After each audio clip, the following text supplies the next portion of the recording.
Hi guys, আমি সুনন্দা আবার চলে এলাম আরেকটা ভিডিও নিয়ে।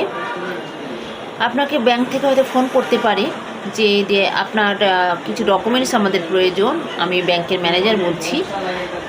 আপনার আধার কার্ডটা বের করুন, আপনার প্যান কার্ডটা বের করুন, আমার কিছু তার নাম্বারগুলো আমার প্রয়োজন আছে, না হলে আপনার ব্যাংক অ্যাকাউন্ট বন্ধ হয়ে যাবে। এখনই আপনাকে এই নাম্বারগুলো আমাকে দিতে হবে, না হলে আপনার ব্যাংক অ্যাকাউন্ট বন্ধ হয়ে যাবে।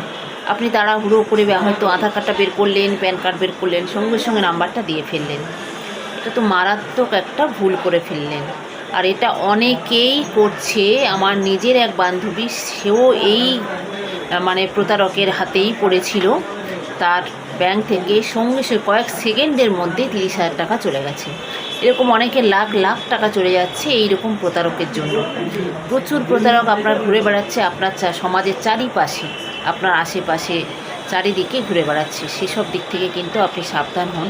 এইরকম কোনোভাবে কেউ যদি আপনার নাম্বার চায়, আপনার নাম্বার বা আপনার আধার কার্ডের নাম্বার, আপনার আধার কার্ডের নাম্বার, আপনার প্যান কার্ডের নাম্বার যদি কেউ চায় যে আমি ব্যাংকের ম্যানেজার বলছি, আপনার নাম্বারটা, আধার কার্ডের নাম্বারটা এক্ষুনি পাঠান বা এক্ষুনি আমাকে বলুন, আপনারা কিন্তু কোনোভাবেই কোনো নাম্বার দেবেন না।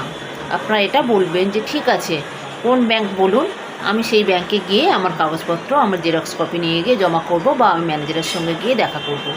কোনোভাবেই কিন্তু আপনারা নাম্বারগুলো দেবেন না। প্রচুর মানুষ তাড়াতাড়ি করে ভয় পেয়ে তাড়াতাড়ি করে নাম্বারগুলো বলে দিচ্ছেন, আর প্রত্যেকে যারাই বলছেন তাদের কিন্তু লাখ লাখ টাকা চলে যাচ্ছে। কয়েক সেকেন্ডের মধ্যে কিন্তু ব্যাংক থেকে খালি হয়ে যাচ্ছে। তাই বলছি, সাবধান বন্ধুরা।